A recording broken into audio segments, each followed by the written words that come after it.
Boa noite, Vitório. Obrigado.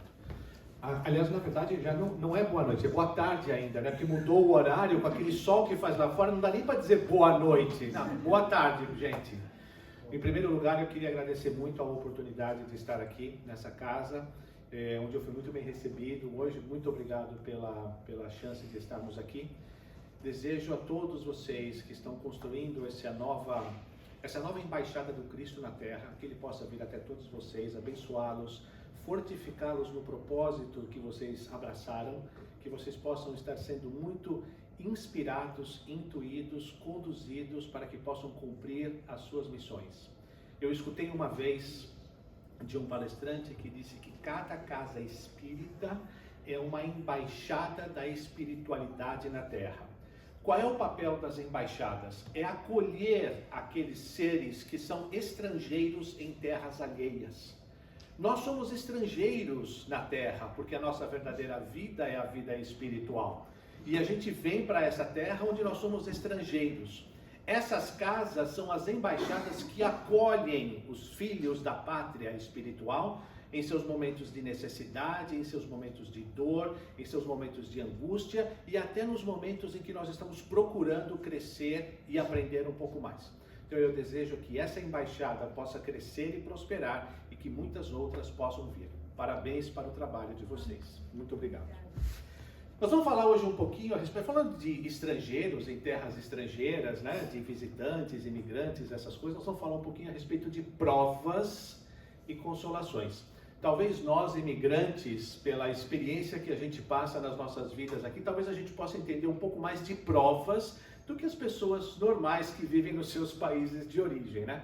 Porque aqui nós passamos por situações, por desafios, por embaraços que nos exigem muito da nossa preparação e do nosso contexto. Quando nós iniciamos, principalmente quando a gente vai no começo do ano, assim, por exemplo, nós vamos às praias, pulamos as nossas 7 ondinhas, fazemos os nossos desejos, que esse ano eu quero uma vida melhor, eu quero um emprego melhor, eu quero uma mulher melhor, eu quero um marido melhor, qualquer coisa que a gente vá pedindo assim nas nossas vidas, nos nossos desejos. O que não tem nada de errado a gente querer coisas melhores para nós mesmos. Mas como é que nós podemos pedir isso ao Pai e esperar que Ele nos atenda? Porque isso parece aquele comportamento, digamos assim, de criança mimada, que está acostumada a receber tudo quando pede do Pai. Nós sabemos, através do estudo da doutrina espírita, que Deus é a mais perfeita e absoluta justiça. É a expressão máxima e sublime da justiça. Então, se o Pai é justo, se Deus é soberanamente justo e bom, tudo aquilo que nós pedimos e recebemos, Ele também tem a obrigação de dar a outros dos seus filhos. Se todos nós pedimos as mesmas coisas, Ele teria, pela questão da justiça, que dar as mesmas coisas. Então, se Ele vai nos dar o emprego dos sonhos, a vida tranquila que nós pedimos, Ele também teria que dar aos outros filhos a mesma coisa. Dentro da lei de justiça e dentro da lei de progresso, esse conceito não cabe, porque é da lei divina que cada um de nós procuremos o nosso caminho de progresso através dos nossos próprios esforços. Então, nós estamos numa empresa nova, chegamos, temos um trabalho novo e a gente chega para o nosso chefe agora e fala, agora eu quero o seu cargo. Mas como é que você quer? Não, porque eu quero. Mas o que nós estamos fazendo para merecer aquele cargo? Nós estamos investindo na nossa formação, nós estamos estudando novas técnicas profissionais, nós estamos nos dedicando ao nosso trabalho, nós estamos indo way and beyond do que seja a nossa responsabilidade. Se nós não fizermos isso, nós não vamos fazer jus a uma posição melhor na nossa vida profissional. A mesma coisa acontece com a nossa vida espiritual. O que adianta nós pedirmos e esperarmos todas essas coisas se nós não estamos fazendo o nosso esforço para merecer? A cada um segundo as suas obras, já nos ensinava o Cristo. Então, o nosso estudo de hoje é para que a gente possa entender um pouco mais o que sejam essas provas, o que sejam os desafios da vida. Muitas vezes nós nos sentimos fracos e até oprimidos e cansados, então nós vamos falar um pouco também das consolações, onde nós podemos buscar a força que nós precisamos para que a gente possa ultrapassar esses desafios, crescer e desenvolver-nos espiritualmente. Então, vamos lá? O que são provas? Se a gente vai no Livro dos Espíritos, na pergunta 115, Kardec pergunta aos espíritos superiores, dos espíritos, uns terão sido criados bons e outros maus? E a resposta da espiritualidade nos diz que Deus criou todos os espíritos simples e ignorantes, isto é, sem conhecimento, sem saber. A cada um deu determinada missão com o fim de esclarecê-los e de os fazer chegar progressivamente à perfeição pelo conhecimento da verdade e para aproximá-los de si. Passando pelas provas que Deus lhes impõe, os espíritos adquirem aquele conhecimento. Então, como é que nós podemos definir? Na visão espírita, provas são situações desafiadoras, escolhidas pelos espíritos antes da encarnação, com o objetivo de promover o nosso desenvolvimento espiritual e aprimorar as nossas virtudes, sendo um passo para a nossa evolução. Então, as provas são os instrumentos divinos que nos tiram da nossa zona de conforto e nos levam ao conhecimento e ao progresso. As provas são instrumentos de aprendizado e de crescimento espiritual. Não são punições. Prova não é expiação. Expiação é uma coisa, prova é outra. Provas são as atitudes, as situações que a vida nos oferecem para que nós possamos saber ou para que Deus possa entender como é que nós estamos utilizando o nosso livre-arbítrio. Expiação é uma outra palestra que fica para uma outra oportunidade. Então, as provas são importantes para que a gente possa superar as dificuldades, aprimorar as virtudes e aprender lições importantes. Mas você fala tanto de provas, quais são alguns exemplos de provas, de situações que a gente pode ter? As provas podem se manifestar de diversas formas, de diversas maneiras. Dificuldades financeiras, escassez de recursos, que nos ensina a humildade, a aceitação. Problemas de saúde, restrições físicas, em que nós dependemos de outras pessoas, então isso nos coloca em posição de humildade também. Podem ser em situações de relacionamentos complicados, onde nós temos que desenvolver a paciência, entre outras tantas situações que é para testar a fé e a capacidade de superação. Falando em paciência, paciência também é outra coisa que a gente vive pedindo paciência. Deus, dai-me paciência, senão eu mato um. Não é assim que a gente faz? Mas paciência também não é pílula que a gente vai ali no Walgreens, compra, toma 3 vezes durante o dia, chega no final da noite, já estamos absolutamente tranquilos, relaxados, sem nenhum problema nem nada. A paciência se adquire quando nós somos expostos a situações que nos exigem a paciência. Por exemplo, marido com gripe em casa. Tem que ter paciência. Existe coisa assim que exige mais a paciência das santas mulheres do que marido com gripe em casa? Eu não me aguento quando eu estou com gripe em casa. Inclusive dizem, Fátima, que as mulheres que conseguem ultrapassar esta prova sem esganarem os seus maridos são recebidos por Maria pessoalmente. Porque adquiriram a chamada santa paciência, porque precisa ter uma santa paciência para aguentar marido doente com gripe em casa. Ninguém merece isso. Eu tenho pena da minha mulher. Cada vez que eu caio, ainda bem que eu só fico gripado uma vez por ano. E se eu ficasse 2, eu acho que ela já tinha me botado para fora de casa. E ninguém aguenta. Agora, uma outra prova que a gente sempre fala muito e a gente sempre discute e vê quais são as dificuldades que a gente tem, é a prova da riqueza e da miséria. Que são duas situações antagônicas, mas que as duas têm ensinamentos e lições muito profundas a respeito disso. O que diz a pergunta 815 do Livro dos Espíritos? Qual das duas provas é mais terrível para o homem? A da miséria ou a da riqueza? São tanto uma quanto a outra. A miséria provoca as queixas contra a providência e a riqueza incita todos os excessos. Enquanto que na prova da escassez, da pobreza, nós deveríamos treinar a humildade, a resignação, a esperança, a resiliência, a fé e a confiança em Deus, Quando nós falhamos, nós reclamamos contra a providência. Porque Deus esqueceu de mim, porque nada dá certo, porque que eu tenho essa vida, ó Deus, porque que isso só acontece comigo, e assim por diante. Então, a prova da pobreza, da escassez de recurso, ela tem a sua missão, ela tem o seu papel. Da mesma forma que na prova da riqueza, nós deveríamos estar desenvolvendo a caridade, a solidariedade, a previdência e a providência para outros, o desapego, o real objetivo do dinheiro nas nossas existências, que é fomentar o progresso e ajudar a outros a alcançarem os mesmos sucessos também. E nós muitas vezes nos esquecemos disso, e a primeira coisa que a gente pensa quando fica rico, que ganha dinheiro, é comprar um barco lá em Clearwater, e o segundo é comprar uma casa com vista para o mar, que a gente possa ver o barco. Essas são as coisas que a gente pensa num primeiro momento. A gente perde o foco, a gente se deixa levar pelos excessos, porque o recurso é farto. As duas provas trazem grandes desafios, mas as duas provas também trazem grandes aprendizados. E não tenhamos dúvida, conforme eu falei um pouco antes, Deus é soberanamente justo e bom. Se nós hoje passamos pela prova da escassez de recursos, seguramente no passado já tivemos o excesso deles, seguramente no futuro voltaremos a ter. E a mesma coisa ao contrário.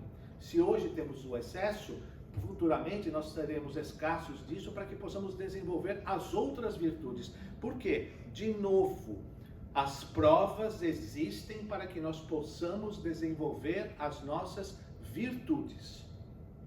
Como? Como é que nós vamos desenvolver as nossas virtudes? Muito bem.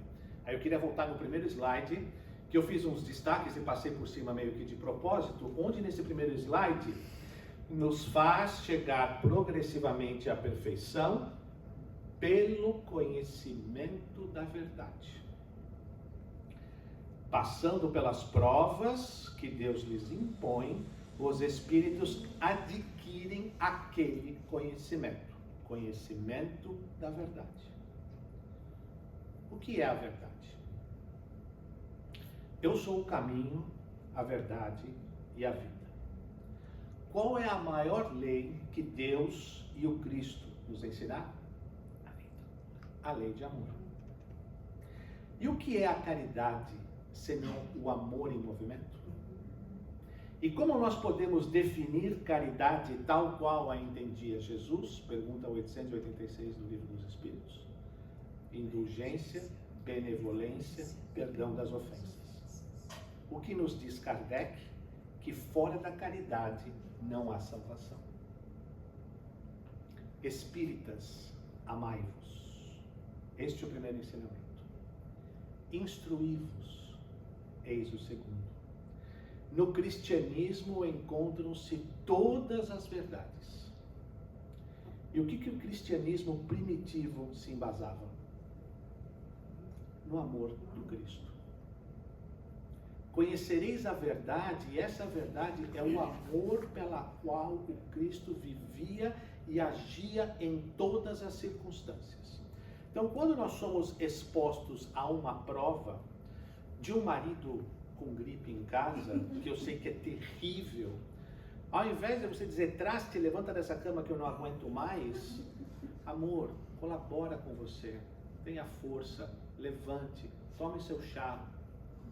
Por quê? Porque nós estamos exigindo, ou as mulheres estão trabalhando, a sua paciência, mas com bondade, com indulgência, com benevolência, esquecendo que aquele traste dá mais trabalho que o filho da gente quando está doente e esse tipo de coisa. Mas o nosso sentimento, o sentimento que nós colocamos nesta experiência é que diz tudo. Se o Cristo, por exemplo, não ergueu para poder apedrejar ou condenar a nenhum daqueles que tentavam apedrejar a mulher adúltera, quem somos nós para que nós possamos condenar as atitudes de qualquer outra pessoa com relação aos atos que eles tenham? Estes exemplos, essas situações, elas exigem de nós o desenvolvimento dessas virtudes que estão embasadas na benevolência, na indulgência, no perdão, na abnegação, em tudo aquilo que o Cristo provou. ou que nos colocou. Agora, por que nós falhamos nas nossas dificuldades? Por que muitas vezes nós falhamos nas nossas provas? Por causa do orgulho e do egoísmo. Porque quando nós somos defrontados com alguma situação contrária, ou que exige alguma coisa, uma prova um pouco mais áspera, mais dura, a nossa primeira reação é querer fazer com que a nossa vontade prevaleça. E o que é a nossa vontade, senão a exemplificação do nosso orgulho e da nossa vaidade, e do nosso egoísmo. Por isso que nós falhamos muitas vezes nas nossas provas. Por quê? Porque as nossas atitudes, comportamentos, atos e palavras estão embasados no orgulho, na vaidade, no egoísmo, naquilo que nós achamos que tenha que ser feito, naquilo que nós achamos que tenha que ser o certo, na nossa forma, no seu jeito. Bom, como se diz por aqui, or it's my way, or it's the highway. Ou é do meu jeito, ou não é. E essas duas características, elas são frontalmente contrárias às maiores virtudes que o Cristo nos exemplificou. Se a gente vai no Evangelho segundo o Espiritismo, no capítulo 15, item 3, diz o seguinte: toda a moral de Jesus se resume na caridade e na humildade, isto é, nas duas virtudes contrárias ao egoísmo e ao orgulho. Em todos os seus ensinos, ele aponta essas duas virtudes como sendo aquelas que conduzem à eterna felicidade. Então, diante desses ensinamentos, nós então podemos compreender que o aprimoramento das virtudes contrárias ao orgulho e ao egoísmo, a humildade e a caridade, são aquelas que são as alavancas que vão nos direcionar para o caminho do progresso. A prática do bem através da caridade e da humildade são antídotos e remédios para curar estas chagas. Dores e feridas que nós mesmos causamos com as nossas escolhas equivocadas. O nosso processo, o nosso trabalho é de nós dominarmos este orgulho para com que as outras virtudes se sobressaiam. E este é um exercício constante e diário na nossa vida. Como é que esses atletas de alta performance conseguem realizar o trabalho que eles realizam? Como é que eles se destacam tanto nas suas modalidades e nos seus respectivos esportes? Prática e treino. Treino e prática e repetição, e prática de novo, e treino, e prática, e joga, e repete, e volta, e vai, e sai. Dizem que o Oscar, que foi um dos maiores cestinhas da história do basquete brasileiro, treinava com as luzes da quadra apagadas para que ele pudesse saber exatamente pelo senso de percepção dele aonde ele estaria, para que ele pudesse estar praticando as cestas de 3 pontos que ele sempre fez. E isso era um exercício diário dele. Mesmo depois do ápice da sua carreira, ele continuava com aquilo. Porque se você perde essa prática, você desaprende, você perde aquilo que se chama, dentro do esporte de alta performance, a memória muscular. Que muitas vezes as suas atitudes ou o seu gesto no desenrolar daquela jogada, daquela coisa, nada mais é do que uma expressão da sua memória muscular, que o teu músculo sabe exatamente a distensão que tem que ter, a força que tem que ter e assim por diante. Tal qual o Cristo. Se a gente pegar todo o Evangelho, todos os exemplos daquilo que ele colocou, daquilo que ele fez, em nenhum momento ele parava para pensar: o que eu faço? A sua reação era sempre instintiva. O amor já era a expressão dele natural. Se você pegar os apóstolos brigavam para saber quem ia ficar do lado direito e do lado esquerdo dele. Ele não. Tudo aquilo que ele exprimia, falava, agia, se comportava, expressava o amor na sua mais sublime forma e expressão. Aquilo era natural dele, aquilo era intrínseco. A sua memória espiritual, o seu músculo espiritual agia naturalmente. É isso que nós precisamos dentro de nós. É complicado? É. É duro? É. É fácil? Não. Mas para isso existem as consolações. São aquelas que nos trazem de volta ao nosso prumo, ao nosso caminho, quando nós nos sentimos meio que perdidos e desorientados. Quando as vicissitudes da vida nos causam embaraços e nos causam problemas que muitas vezes até a gente não esperava. E a gente pergunta, meu Deus, o que eu faço? Dai-me forças para que eu possa continuar. O que significa consolação? Consolar é o ato de aliviar, de confortar, de dar um consolo, de trazer um lenitivo. Consolados são todos aqueles que são suavizados de dor ou de pena. Consolado é aquele que é alegre e é feliz, porque recobrou o sentido da tua vida ou daquele episódio que estava se passando. Nós podemos, dentro do nosso estudo, identificar duas fontes de consolação. A primeira fonte é Jesus como enviado de Deus. Quando ele nos ensina, bem-aventurados os aflitos ou os que choram. Bem-aventurados os que são mansos e pacíficos. E bem-aventurados os misericordiosos. Então, a própria presença do Cristo na terra, com os seus ensinamentos, já é uma consolação.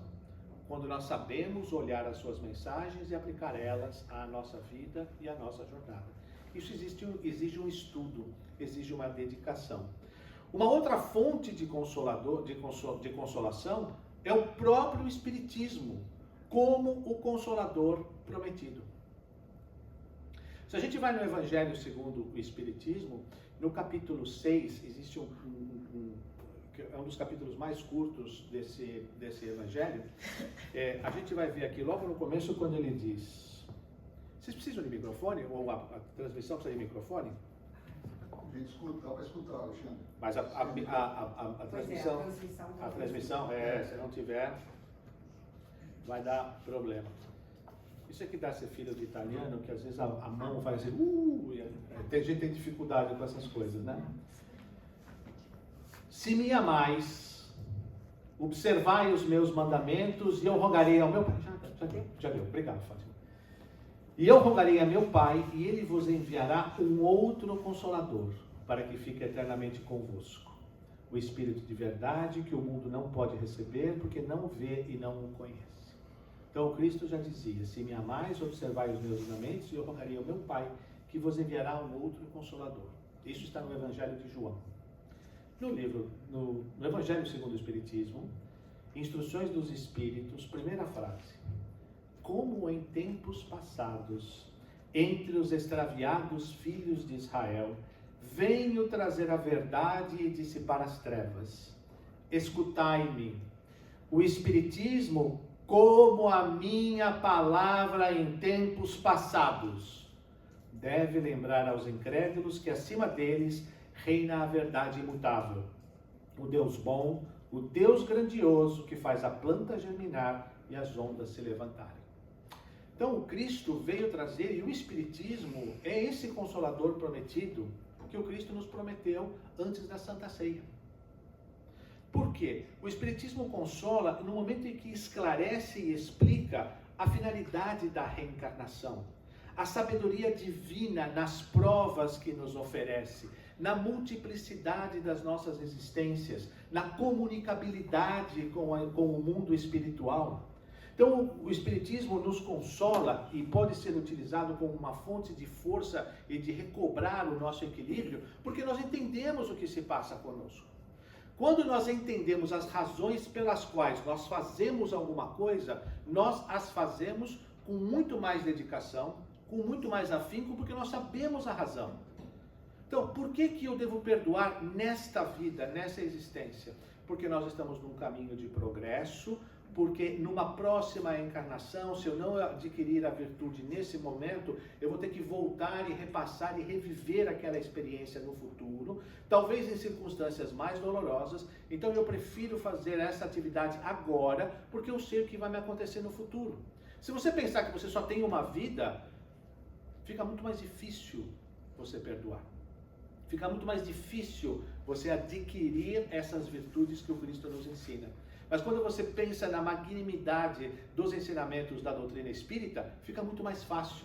Então o próprio Espiritismo é um consolo para nós. porque nos explica as razões pelas quais nós devemos adquirir essas virtudes. Então, digamos assim, essas aqui são consolações técnicas. A gente pega no livro. Mas existem aquelas consolações que são sublimes. São aquelas frases e aqueles conceitos que a gente extrai, que faz com que a gente pense muito nas nossas dificuldades e nas nossas vidas. Já muitas vezes vos disse que não se coloca fardos pesados em ombros fracos. O fardo é proporcionado às forças, como a recompensa o será a resignação e a coragem. Essa frase é de Lacordaire, que está também no Evangelho segundo o Espiritismo, capítulo 5, item 18. É como na nossa vida escolar, como no nosso processo educativo normal que nós passamos nas nossas vidas. À medida que a gente vai crescendo, as matérias e as provas são proporcionais ao conhecimento. Se eu sei mais, eu vou ser mais exigido. Se eu sei menos, eu vou ser menos exigido. Quanto mais sabemos, mais desafiadores vão ficando os problemas. Agora, isso é para assustar? Não, isso não é para assustar. Isso é para nos incentivar. Porque voltemos atrás alguns anos, quando ainda estávamos nos bancos escolares. Quanto mais a gente sabia e se preparava, quando a gente ia para as provas, a gente não tinha dificuldade, não tinha medo, porque a gente sabia como deveria se portar, como deveríamos resolver aqueles problemas, ou como solucionar as situações que nos eram colocadas. Porque nós nos preparávamos, porque nós adquirimos o conhecimento para isso. Então, se nós estamos passando hoje por situações que são chamadas, ou se podem ser colocadas como muito mais fortes do que a gente imaginava, alegrai-vos e regozijai-vos, porque isso demonstra que temos as forças necessárias para passar por aquela situação naquele momento. Porque o Pai não colocaria em nossos ombros algo que nós não poderíamos suportar. Por quê? Porque Deus é soberanamente justo e bom. Então, tudo que acontece conosco é soberanamente justo e bom. Eu posso até não entender o porquê que eu estou passando por aquilo agora. Porque eu, meu Deus, esqueceu de mim, eu sempre fui uma pessoa tão boa, sempre fiz minha caridade, ia no sopão, fiz todas as minhas coisas, por que eu estou passando por isso? Talvez a gente possa não entender, mas há uma justiça nisso. Talvez seja alguma coisa que nós estejamos recolhendo do passado, talvez seja alguma lição não totalmente aprendida, talvez seja alguma coisa que nós precisamos nesse momento. Por quê? Porque é bom para nós naquele momento.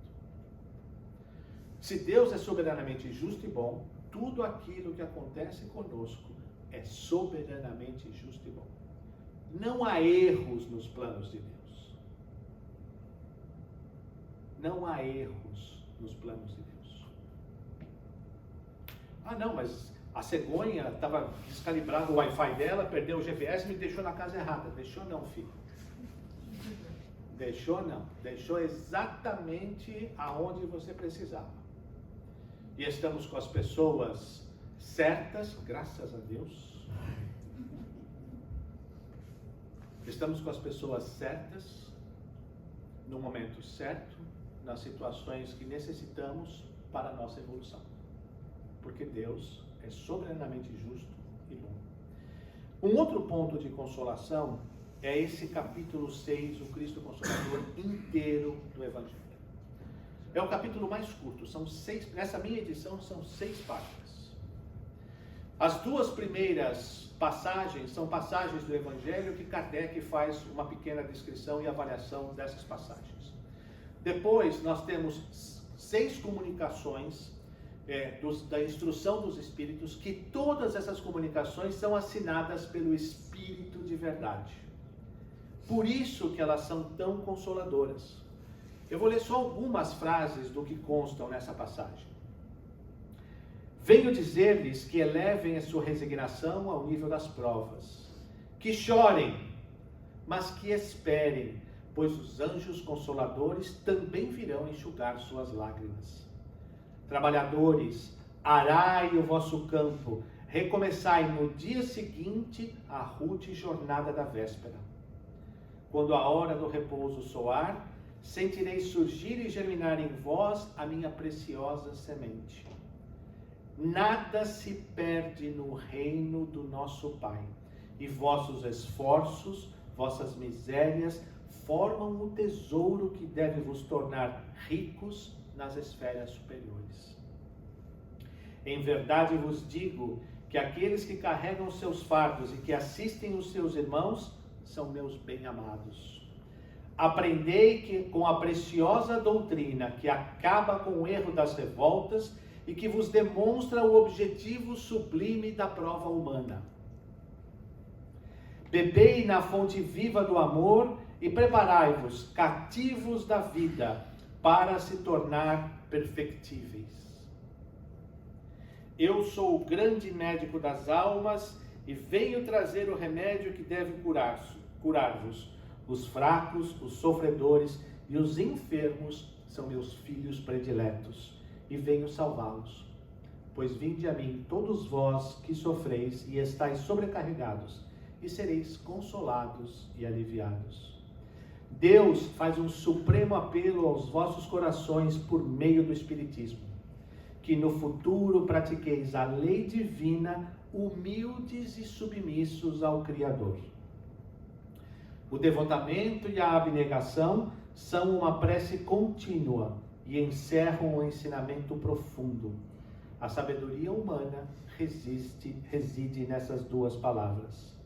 Usai, pois, como divisa essas duas palavras, devotamento e abnegação, e sereis fortes, porque elas resumem todos os deveres que a caridade e a humildade vos impõem. O sentimento do dever cumprido vos proporciona a tranquilidade de espírito e a resignação. Essas frases, elas estão em todas essas passagens, então não há uma sequência encadeada nisso aqui. Foram frases que, quando eu estava lendo esse capítulo, me chamaram muito a atenção.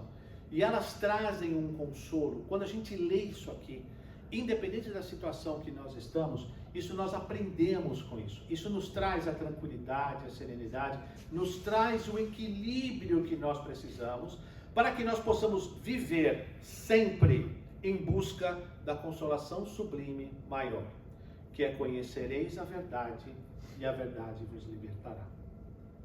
Que verdade? O amor. E é esse comportamento que nós devemos estar buscando no decorrer das nossas existências, no decorrer das nossas vidas.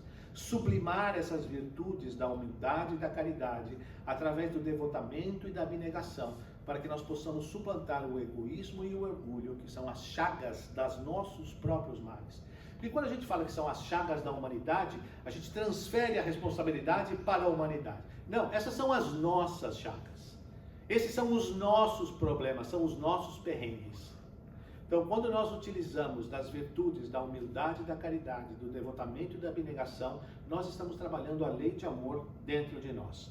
A verdade que liberta, a verdade que nos cura, a verdade que nos fortalece, a verdade que nos leva adiante, a verdade que nos leva de volta ao caminho do Pai.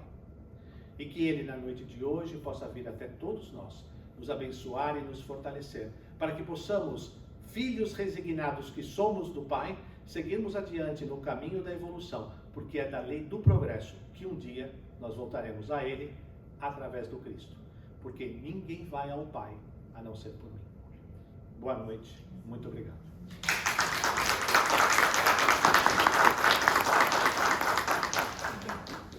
Isso aqui eu vou deixar como dica. Alexandre, tem Sim, umas perguntas pela internet que foi... Continuar com o microfone? Sim, claro. Ok. Thalita, você fala? Fala. Diga. Ó, a gente teve uma pergunta pelas mídias sobre o tema da palestra. Ok. As provas seriam uma reparação de uma falha no plano reencarnatório? As provas, não. A reparação de uma falha é a expiação. Isso sim. Então, algum equívoco que nós tenhamos no passado, então nós passamos por alguma dificuldade nessa vida como uma reparação de um erro do passado. As provas não são expiação. Nós vivemos num mundo de provas e expiações, mas provas não são expiações. Provas são as ferramentas divinas para que nós possamos exercer e desenvolver a lei do amor dentro de nós. Só isso? Das mídias. Alguém aqui tem mais alguma pergunta? Quer fazer algum comentário? Expiação. Expiação. Vou te explicar o que é expiação. Expiar é reparar erros ou reparar falhas e atos cometidos. Então, no passado, por exemplo, muitos de nós destruímos igrejas nas nossas loucuras, nos nossos vandalismos, nós prejudicamos muita gente, queimamos igrejas e assim por diante. O que a gente faz nessa vida? Constrói centro espírita. Essa é uma expiação, entendeu? Porque nós estamos reparando nesta vida, com outras atitudes, aquilo que nós prejudicamos no passado. Então, isso é o ato de expiar. Por quê? Não adianta simplesmente o arrependimento. O arrependimento é o primeiro passo para que nós possamos entrar e estarmos quites com a justiça divina. Além do arrependimento, nós temos que fazer a reparação do erro e, dependendo das dificuldades que nós causamos, passar pela mesma experiência para que nós possamos aprender na pele aquilo que nós causamos e não façamos de novo o mesmo erro. Mesmo que a gente tenha se arrependido, é possível passar pela mesma situação para sentir na pele? É possível. Não só é possível, como eu diria que é em quase que obrigatoriamente mandatório. Agora, como é que se pode evitar isso? O amor cobre a multidão de pecados. Então, por exemplo, você pode ter tido alguém no passado que cometeu muitos abortos. Era um médico que só fazia aborto, só estava mais preocupado com isso. Essa pessoa vai ter que nascer como mulher e ter diversos abortos para pagar isso? Não, eventualmente pode. Mas como é que isso pode ser amenizado? Essa pessoa pode vir numa outra encarnação com os recursos suficientes para sustentar crianças abandonadas, para que possa criar e montar um asilo ou um orfanato, para que possa eventualmente proporcionar partos a mulheres sem recursos e esse tipo de coisa. Por quê? Porque o amor está sendo o seu primeiro objetivo, a sua primeira demonstração. E o amor, por cobrir uma multidão de pecados, ele vai também aliviando os nossos débitos com a providência divina. Então, eventualmente, nós podemos, no futuro, passarmos pela experiência de um aborto para que nós possamos sentir. Mas eu não vou ter que passar pela experiência de 150 abortos, porque eu já diminuí as minhas dívidas com as outras atitudes que eu tive. Tá bom? Mais alguma coisa?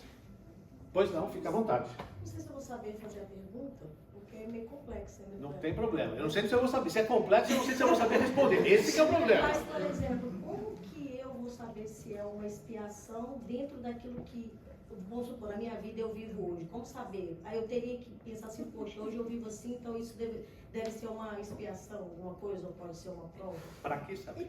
Não, não é saber, mas assim, não sei. Para que saber? Olha só. Olha só. Mas às vezes você saber facilita a Não, não é aceitação. saber, é tipo assim, poxa, é tentar entender assim, olha, hoje eu vivo uma situação XYZ, aquilo ali seria uma expiação, então como lidar com isso para que os meus débitos sejam diminuídos, ou sei lá, ou não sei, alguma coisa nesse sentido. Seu nome? Paula. Paula. Veja só.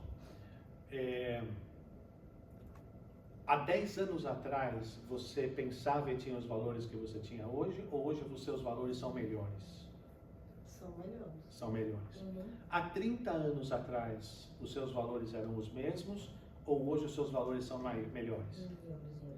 Há 2 encarnações atrás, os seus valores eram melhores, ou os seus valores hoje são melhores?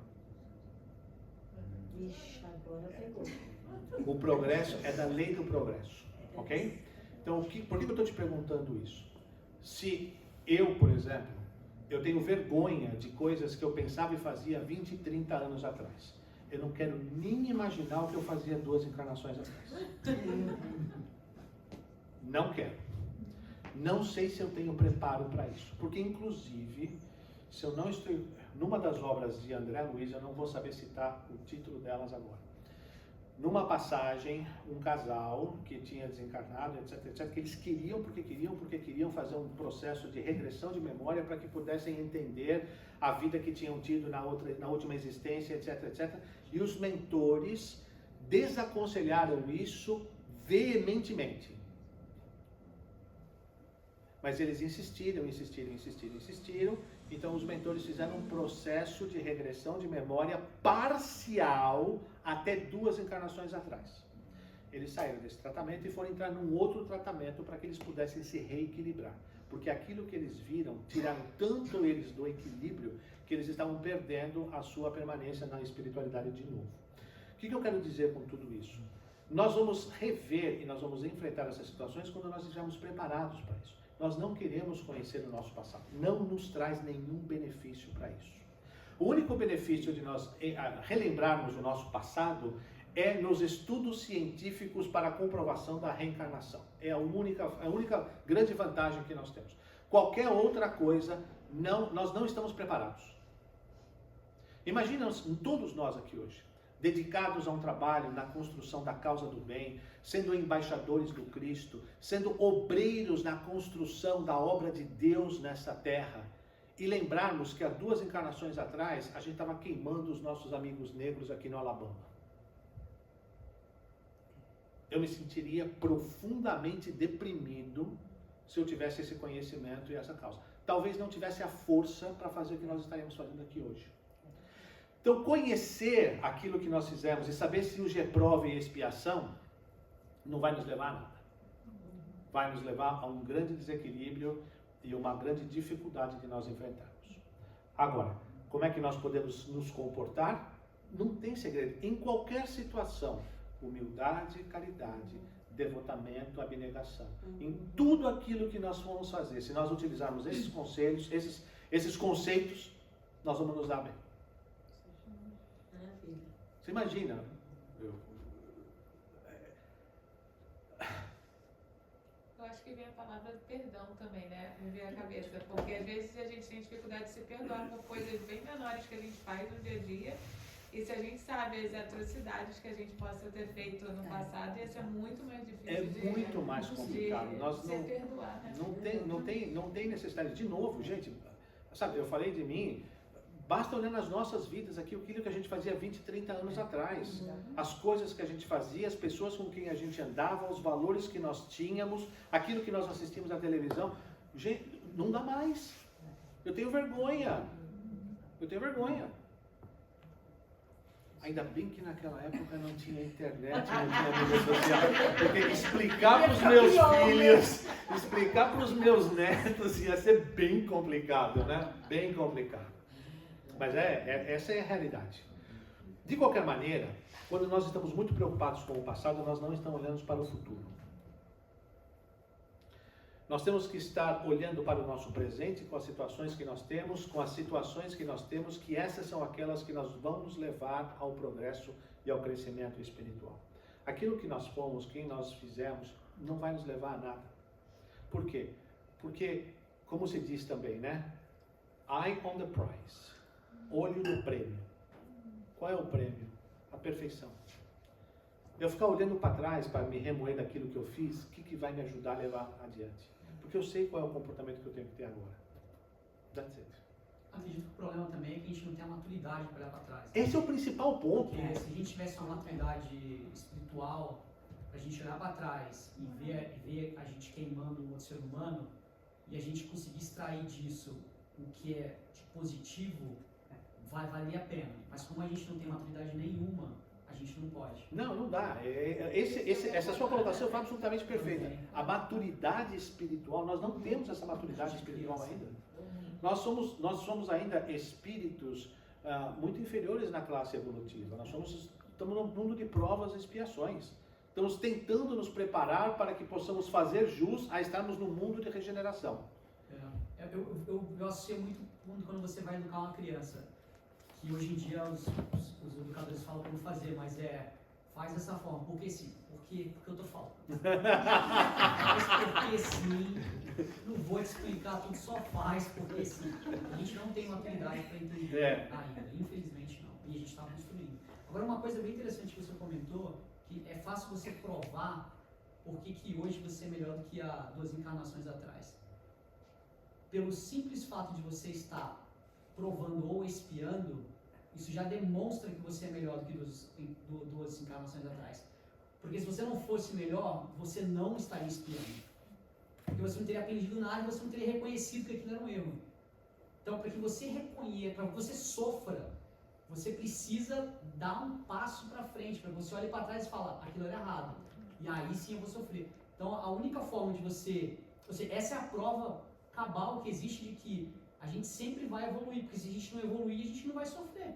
Não tem sofrimento, porque eu não reconheço meus erros. Eu não consigo reconhecer meus erros, então é um sofrimento sem valor. Então, por isso que hoje a gente sofre, é uma demonstração de que a gente está melhor. Por isso que a gente tem que agradecer quando a gente está de frente de um problema. Porque, caramba, se eu estou de frente desse problema, é porque já ganhei uma certa maturidade, que a espiritualidade tem que eu ganhei essa maturidade para passar por essa prova ou essa expiação. Então, que bom, quer dizer que eu estou melhor. E eu prefiro a palavra dificuldade ao invés de sofrimento. Porque o sofrimento é só uma questão é semântica. Não, é semântica. Porque o sofrimento soa pesado, né? Como se fosse uma carga, alguma coisa. E a dificuldade é oportunidade de buscarmos coisa melhor. É só uma questão de semântica, that's all. É possível, essa expiação, ela pode ocorrer na mesma encarnação, expiação por um erro cometido na mesma encarnação que vem corroborar a frase, Aqui se faz, aqui se paga. Aqui Pode. se pode, aqui se pode. Eventualmente. Para, digamos assim, para situações menos complexas, você pode sofrer as mesmas coisas.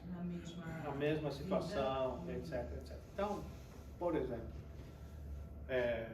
na escola, isso é muito comum. Na escola, a amiguinha quer o estojinho da outra, porque a outra tem a coisa mais bonita, então ela rouba as canetas, rouba os estojos, e faz essas coisas infantis. Na vida profissional, na vida adulta dela, alguém pode roubar alguma coisa dela, algum bem que seja muito valioso para ela. E essas coisas, você assente na pele aquilo que você causou a outro sofrimento. Mas isso é uma coisa, como se diz, it's a minor thing. É fácil de você ajustar na própria existência. Coisas mais complexas, faltas mais graves, exigem planejamento. Primeiro de tudo, preparo. Segundo, planejamento para fazer. Entendeu? Porque, por exemplo, se eu matei ou prejudiquei alguém muito fortemente numa outra encarnação, eu preciso estar preparado para que eu possa conviver com aquela pessoa novamente, e essa pessoa precisa estar do meu lado. Então, as 2 encarnações precisam ser planejadas, precisam ser pensadas, para que você possa assistir a esse negócio, para que você possa desenvolver. Certo? Mais alguma? Gente, eu não tenho hora para ir em casa mesmo, porque daqui até em casa, agora o trânsito que eu vou pegar, quanto mais tarde para mim sair, para mim é melhor. Estou tranquilo, eu não tenho pressa nenhuma de ir embora, estou muito bem. Sobrou Bauru? Sobrou brigadeiro? Sim. Estou tranquilo. Dá pra ficar até amanhã. Dá para ficar até amanhã sem problema nenhum. Mais alguma pergunta? Eu fico me perguntando assim, poxa, será que certas coisas que a gente passa, essa situação que eu estou passando, o que será que eu fiz para passar por isso? Você vai ficar louca. Como se a gente soubesse, né? Olha, O que será que assim, eu fiz ou não? Nem quero nem saber. Eu tenha feito nada para sofrer aquilo. qual é É melhor não saber. Melhor não saber. Melhor não saber. Se a gente tem vergonha alheia da gente de 1 ano atrás, Exatamente. eu não quero saber há 20 anos, quero saber. Não adianta. A gente fica se perguntando, fica se remoendo para alguma coisa que está no passado, que provavelmente vai nos trazer um desequilíbrio muito grande. A gente está perdendo tempo com isso, porque nós sabemos o comportamento que nós vamos ter agora. Eu tenho uma situação complexa, eu tenho que agir com humildade, caridade, devotamento e abnegação, que estão aqui nessas definições. Isso aqui são os exemplos de comportamento que a gente tem em qualquer circunstância que a gente passe pelas nossas vidas. Se a gente conseguir nos portar dessa maneira, o que nós fomos, o que nós fizemos no passado, neste momento não importa. Por quê? Porque quando nós regressarmos à espiritualidade, nós vamos ter acesso a isso. Nós vamos saber as razões pelas quais nós passamos por essas situações. Então, neste momento... Não posso esperar. eu não tenho pressa nenhuma. Eu não tenho pressa nenhuma. Mas às vezes o tempo, a gente passou uma situação hoje na vida, passa uns 2, 3 anos, você entende por que passou, né? O tempo Não precisa de muito, às vezes passa também 2 dias. justifica, dependendo, né, do problema, da dificuldade. Da dificuldade. O tempo põe no seu lugar e você entende por que passou por aquilo. E quando se repete também, né? Falam que quando você não aprende, repete. Repete. Então, se a gente está passando por alguma coisa, com certeza é porque a gente ainda não aprendeu. Então, Exatamente. é porque a gente precisa repetir. As lições se repetem. Enquanto a gente não aprende, enquanto a gente não tira daquela experiência o aprendizado que a gente precisa, ela vai se repetindo. E se a gente olhar com atenção para a nossa encarnação atual, a gente vai fazer uma ideia do que a gente fez no passado, assim como a gente sabe, tem que ter a noção que a gente está planejando a próxima reencarnação. Você sabe que, olha, eu brinquei aqui da gente queimar a igreja, mas eu tenho certeza que eu botei fogo num tanto de igreja no passado. Não, gente, é sério. Em toda a minha vida espírita, em termos de atividades, de trabalho, etc., desde o Brasil, eu sempre tive envolvido com construção ou com montagem de casa espírita, mas construção mesmo, obra, sabe? Fazer obra, levantar dinheiro para fazer obra, coisas assim. Nós estamos aqui nos Estados Unidos já há 25 anos. Nós viemos de South Florida. Nós passamos por 3 casas espíritas em Pompano Beach, Coral Springs e Deerfield Beach. Em todas essas casas, nós participamos de obras, construções e reformas. Quando nós chegamos aqui no Amor e Caridade, a obra da construção, eu fui o responsável pela obra da casa. Eu era vice-presidente do Amor e Caridade. Então, aquela obra que foi feita, eu fui responsável por ela, junto com o Carlos Santana, que foi outro santo que ajudou a gente naquela obra. No Plenitude, nós fundamos a casa e estamos passando para outra obra. Então, eu queimei umas 25 igrejas em outras vezes, não tenha dúvida. Não tenha dúvida. É melhor fazer a mais agora. Então, por isso, a minha meta é terminar 30 casas espíritas, seja reformando, seja fundando, não tem problema. Porque assim eu fico com crédito para a próxima. Só ficar livre da tendência. Exatamente. Amor da minha vida, você tem alguma pergunta? Tem certeza? Mais alguma coisa? Não, só uma conclusão lógica, porque se as mulheres elas passam pela aprovação de cuidar de nós com gripe, é que nós somos um presente de Deus.